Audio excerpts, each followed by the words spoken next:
Okay. And now, here is Mr. Tim Conway.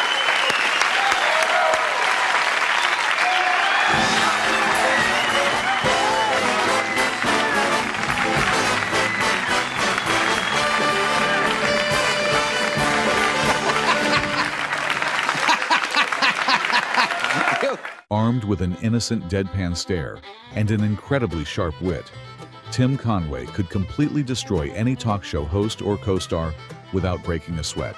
Whether he is inventing absurd stories about his family or torturing Harvey Korman backstage, his unpredictable humor guarantees absolute chaos.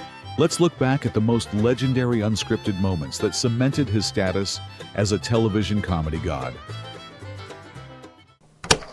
1. The brilliant deadpan comedy of Tim Conway.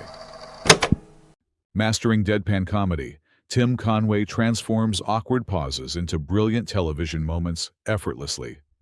His innocent demeanor makes absurd situations completely hilarious. So we have some kind of direction. We've known each other how long? 10, 15? 10 or 15 years. We've been out together, socialized, we've been to parties together, you've been here many times. I feel really kind of dumb sitting here as a friend. Having to go down here and so on, so on, so on, so on, so on, so on. We ought to be able to sit and we're professionals. You've been in the business a long time. Sit and just rap without all of this silliness. A long friendship naturally provides an excellent excuse to ditch the traditional interview script. What happens next will instantly generate the most deafening silence ever broadcasted.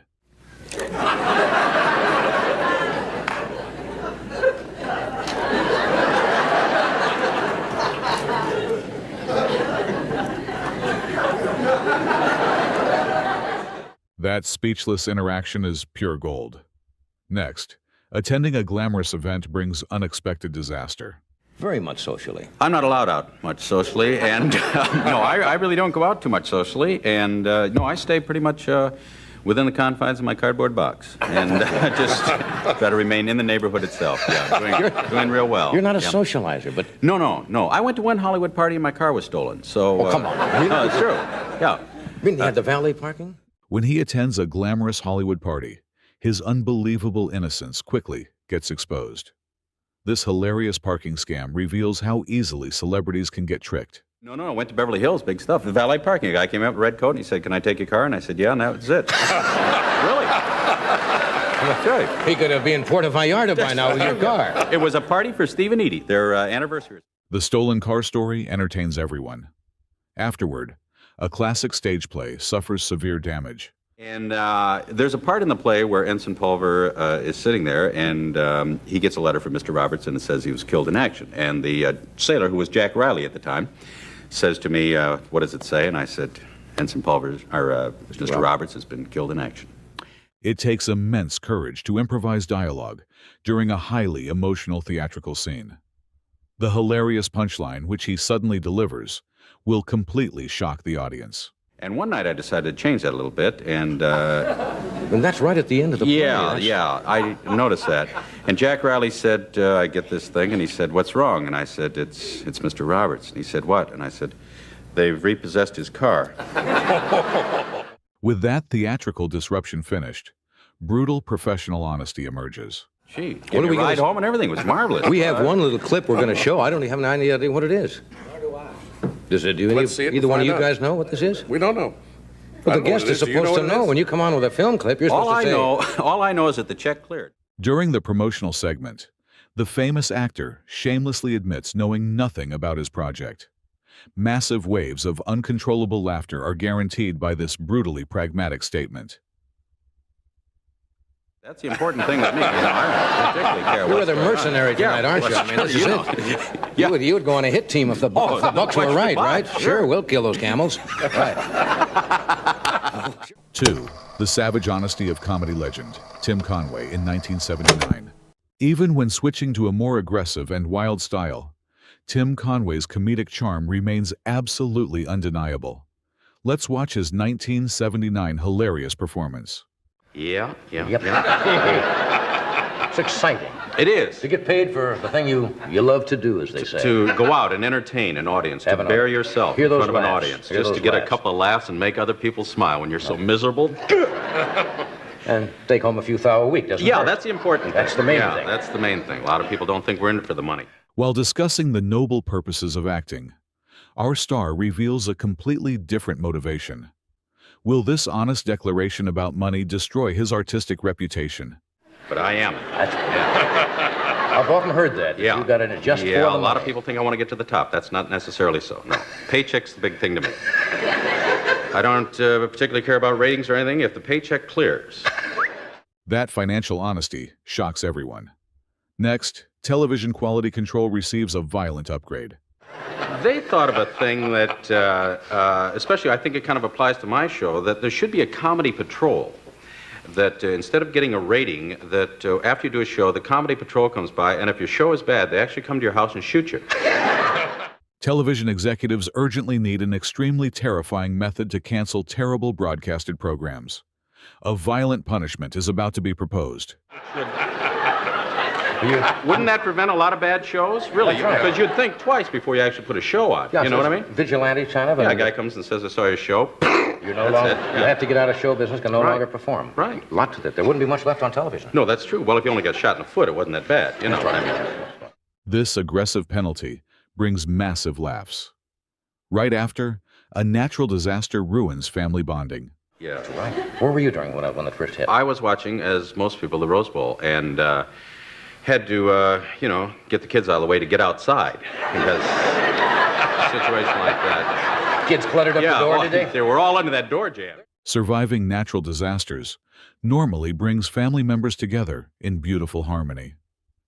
What he discovered during the chaotic panic will shatter all touching parenting myths completely. They're selfish little people. They really are, I've never found that out until a crisis like that. They will try to protect themselves, Selfish actually. little people. It really is grim. Exposing his kid's true nature is brilliant. Following this, chivalry officially dies completely. Screw those things until the guy comes to the ring. Are you good in critical situations like that? You keep composed? Women, they say, always look to men, but you find women sometimes are much more calm and can think a little clearer. In a situation like that, I will normally grab a woman. Yeah. During life-threatening emergencies, true gentlemen are expected to protect innocent ladies heroically. Should a massive crisis occur, this bizarre survival tactic guarantees absolute safety. Yeah, I think it's important. Throw her on top of you to avoid falling debris, right. I suppose. Yeah, right, yeah. No, I kind of panic. Yeah, I don't handle that well at all. That selfish survival strategy feels outrageously funny. Afterward, a serious backstage conversation turns ridiculous. A serious problem, which he was involved in at home, and he's going, I don't know, and he's walking up and down with these chicken feet going, I feel, and boy, my life, and I can see it, and I'm going, well, I feel, basically, and I suddenly realized the chicken talking to an Avon lady. This isn't right. Wearing ridiculous theatrical costumes, the two legendary comedians tried discussing serious personal issues. The tension reached its peak, and a highly logical request finally broke the dramatic atmosphere. And I said, Harv, I'm really interested in this, but could we wait until later when you're not a chicken and I'm not an Avon lady, The costume dilemma destroys emotional weight. Now, sports integrity faces severe corruption. He had the slide down, but it was a little early. You know what I mean? So by the time he got to third, I thought, this is great. My three boys are going to be on base. So the guy all he had to do is touch the base. He had been out, but he saw this kid kept sliding, so I figured, well, I'll tag him when he comes over here. So he tagged him. He was out by 20 yards. And so Timmy, as he was walking, he stood on the base, and I said, safe! To guarantee his son's athletic success, the biased umpire ignores all basic baseball rules shamelessly. Those angry parents who storm the field will receive a brilliantly undeniable logical defense. Well, you never saw so many people come out of the stands and all your wait a minute, hold on, whoa, yeah, they were going to kill me, What do you mean, safe, And I say, hey, the score's 108-5. What do we care, Three boys are on base. The parents are the one who take it serious. Oh, yeah. That outrageous cheating causes uncontrollable laughter. Finally, a biological double entendre closes the night. Yeah. And it was just you in the close-ups? That's right. Did anybody know? I didn't even know. No, actually they didn't. People who knew me said that they swore that was me. I did. Yeah, I did because not it know had this rubber mask. Not only does he lack dancing skills, But he also uses that flaw perfectly. Unexpectedly, an intimate family secret gets exposed right now. 3. Tim Conway proves he was the master of deadpan comedy from day one. Appearing on The Carson Show for the very first time, Tim Conway immediately unleashes his incredibly potent and signature deadpan comedic style. Look, I've been doing this show now at the end of this month. We have an anniversary show coming up. We're starting our 16th year.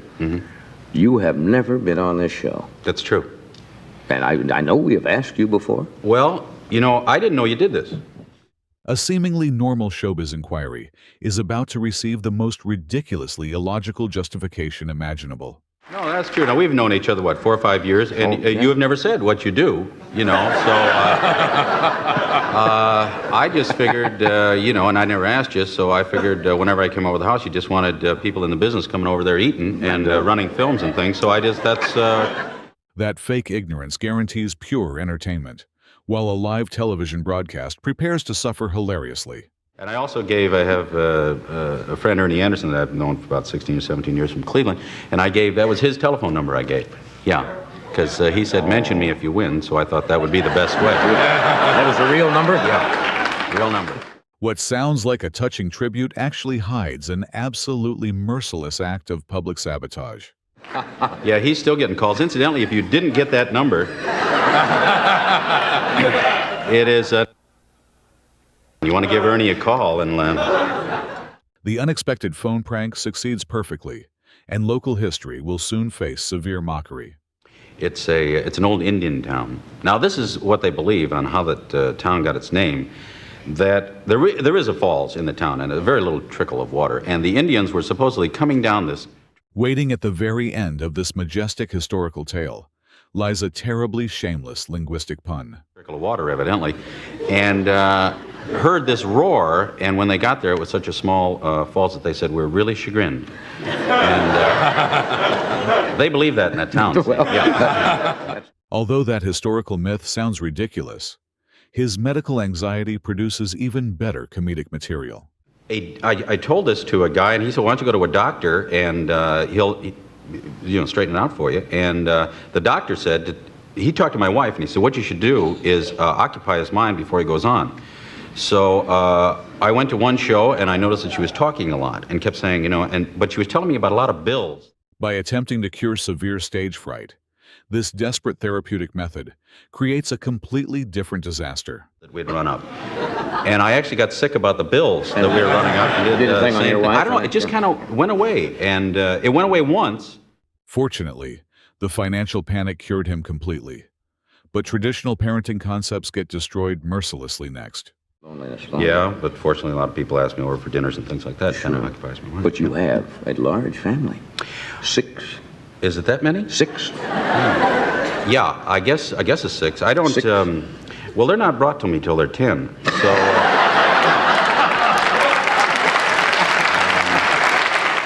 To handle a massive family properly, our legendary guest reveals a terrifyingly neglectful babysitting approach.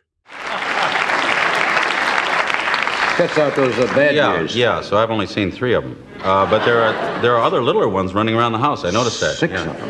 Yeah. It's a big family. Yeah. 4. Tim Conway breaks The Tonight Show before he even sits down. Proving his absolute mastery of physical comedy and absurd storytelling, Tim Conway delivers unforgettable late-night entertainment, starting before he even reaches the stage. No. Well, as soon as I get this out, I'll be there. Did that bother you? How did it get in there? I don't know. I just happened to this thing caught it here, and it rolled up into there. So, Yeah. Well, we can't do the interview from the men's room here. Could you possibly... Why can't you? Can I cut it? Is that big a show? Huh? Yeah. Can I cut it off? Cut it. A frustrating technical delay forces this legendary comedian to reveal his cheap personal financial priorities. The kids gave me this tie. You gonna cut a kid's tie like this? No, I wouldn't want to do that. Got about $4 tied up in this. Just because you're big bucks, I like to hang out at family. More towels things like are this. coming out here. I understand that. Okay, I'll be with you in a minute. Is there anything wrong with doing the show in here? That bizarre wardrobe malfunction causes massive laughter, while an unethical marital survival guide introduces brilliant domestic deception next. Say 30 minutes. Mm-hmm. You say, hi, honey, I'm 30 minutes late. I've been walking around the house. We sure could use some new plants. Mm-hmm. Gift suggestion, plants. To pacify an angry spouse, our guest recommends deploying a manipulative botanical negotiation tactic instantly. Estimated cost, none. Just suggest the plants. Buying them is not necessary. Right. Now you start to get into little heavier offenses. Yeah. Manipulating floral arrangements proves quite effective.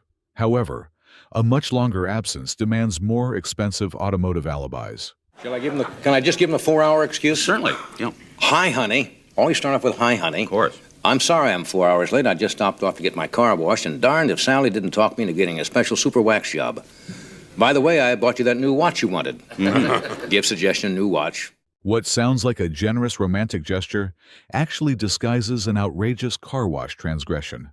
$100, $20 for the Timex, and $80 for Boom Boom Sally, the hot waxer at the washer-dryer. And it goes on and on.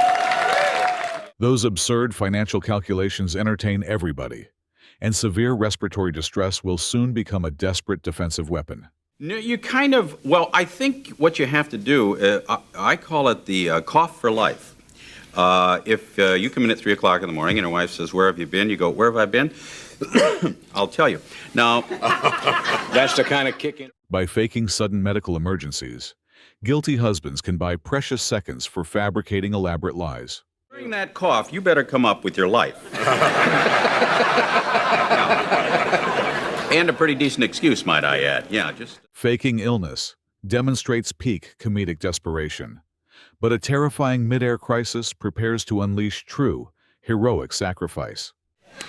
So I think, you know, what could this be? And she actually said to me, you want to get it on? Now, what I'm trying to do is think, how do you explain to your wife? Confronted by an unclothed hijacker, this terrified passenger mentally formulates the most hilarious justification in aviation history. When you get home, what I had to do to save 281 people.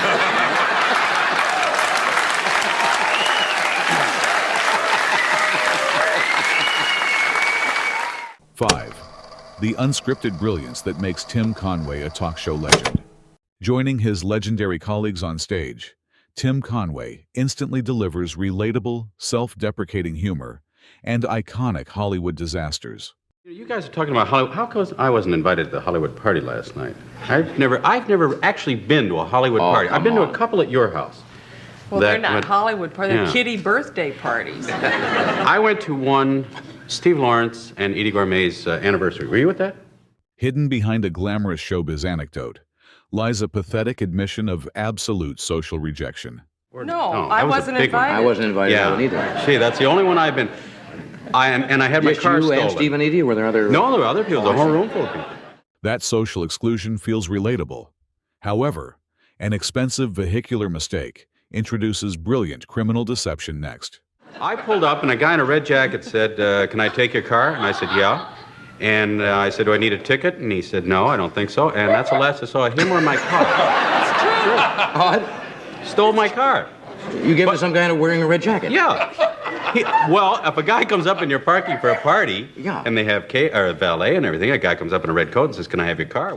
What sounds like a standard parking procedure actually describes a stupid personal financial disaster. You give it to him? I guess so. I did.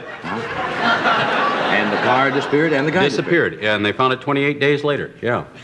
I don't know where the guy is. I guess he's probably still doing that. Losing an automobile brings massive laughter, while annoying linguistic corrections prepare to cause serious professional friction. And then another one coming out, another one with Don Knotts and I. Don Knotts and I are practically me. Going together. Don Knotts and me. No, you guys aren't in it. Just Don Knotts and I. Don Knotts. Huh? Carol was correcting your grammar with Don Knotts. She should. Sure. Yeah. Okay, so Don Knotts and I are in this thing with... No, Don Knotts and me. Don Knotts. Well, three of us are in it then. If it's a subject, you use Don Knotts and I. If you say with, it's Don Knotts and me. Right. To resolve an embarrassing grammatical interruption, our guest ruthlessly eliminates his beloved co-star from the conversation. Yeah. It's really not a thing. What to do is you leave out Don Knotts and you say, with me. He's going to get steamed about this. He's really. I don't think we can cut him out of it. Yeah. Don Knotts and me are in this picture. That doesn't sound right. Close enough. Abandoning close friends seems terrible, but a proud athletic boast will soon suffer severe consequences. I don't recall who it was, but... Probably me. No. Don and you. No, Don and him. Him. That you did box when you were in school? Yes, I did. Yes, I was a champion one year, and then the next year. Bragging about early championship titles quickly transforms into a physically devastating memory of public humiliation. I had a picture of me in the front page of the paper coming out of the ring into the third row, which ended. Yeah, I didn't. The first year was kind of easy. Then the second year, yeah, that's not a very. Not only does that violent failure entertain everyone, but brutal physical reality also gets mocked brilliantly.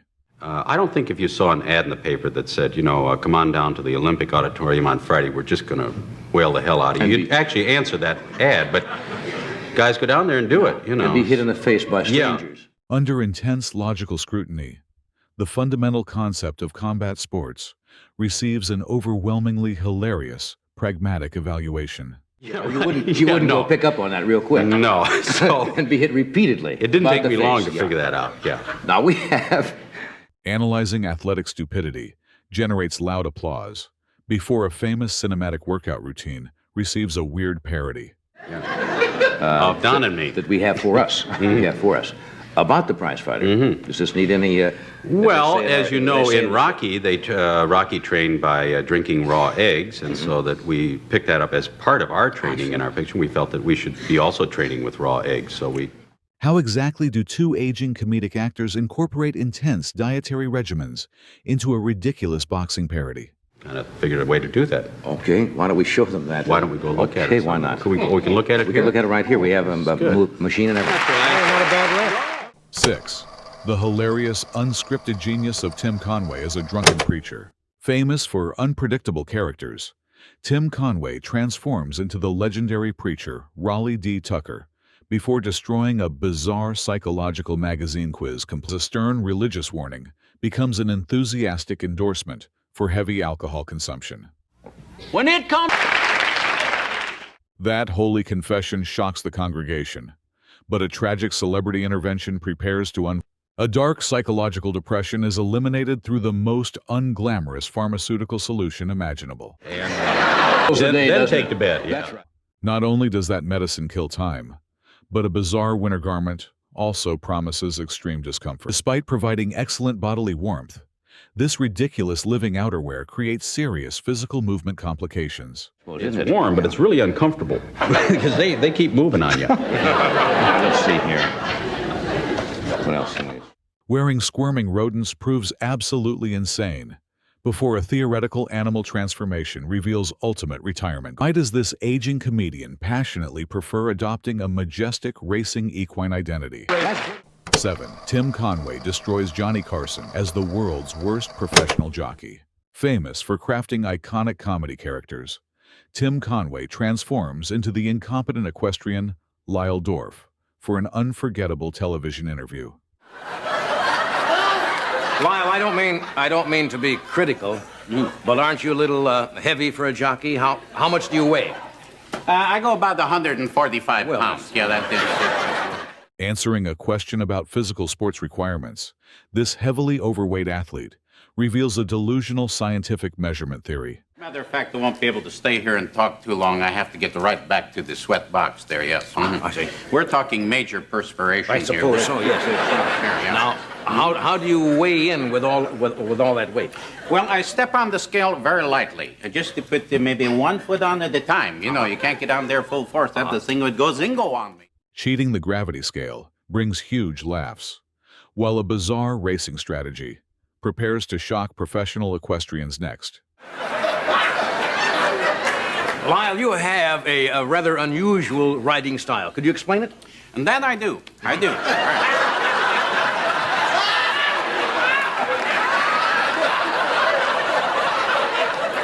See, one of the guys, when they get in that gate like that, and as soon as those horses take off, they take them right to the inside. I don't do that. We don't do that. No. To survive intense competitive matches, our cowardly guest proudly executes the most counterproductive professional racing technique imaginable. See, I take my horse to the outside like this. Why do you do that? Well, it's a lot longer that way, but it's sure a lot safer. Oh, I see. Avoiding track dangers seems incredibly cowardly, but a terrible equipment malfunction will soon cause massive physical pain. Now, speaking of safety, that's a big factor. Do you take any precautions for a safer ride? That I do, yes, sir. See, I was falling off an awful lot, so what I do now is tie myself to the horse. Actually tie yourself? Right, yes. Only last week I had an unfortunate accident. Oh? You see, I tied the one leg to the horse. What sounds like a smart safety precaution actually results in a painful anatomical disaster at the starting line. And the other to the starting gate. And I didn't know that until actually they took off. Right on the What did you do? I yelled, whoa, a lot. I see. Lyle, what? That horrifying sporting accident guarantees chuckles. However, building emotional connections demands unusual social activities. Lyle, tell us, what do you think is the most important factor in the relationship between horse and jockey? I would have to say...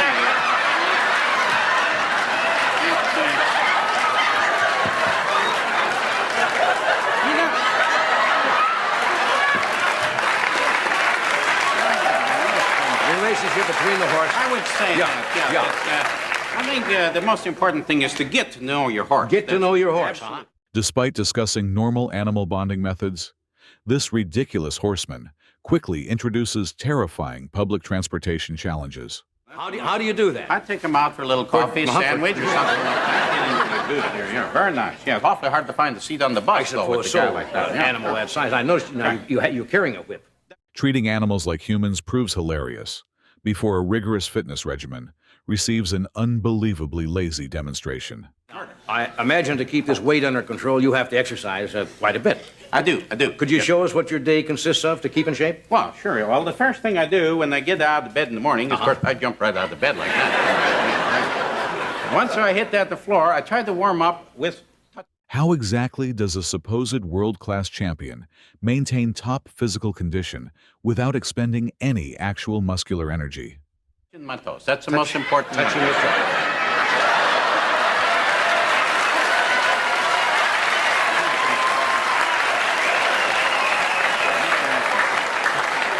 And then once I get warmed up, I give it the old like this. Then I try to get right into the setup. Sit-ups? Yes. Oh, yeah, that's very important. Give it this and of course, A. Tim Conway introduces his iconic character, Daryl Dorf, on The Tonight Show. How exactly does a world-class champion prepare his muscles for breaking a massive international lifting record? Executing the ultimate athletic maneuver, the tense performer brutally reprimands his one-of-a-kind master who proved that the funniest television moments always happen off the script. His unique ability to turn ordinary interviews into brilliant comedy gold remains absolutely unmatched today. Which of these iconic deadpan moments is your favorite?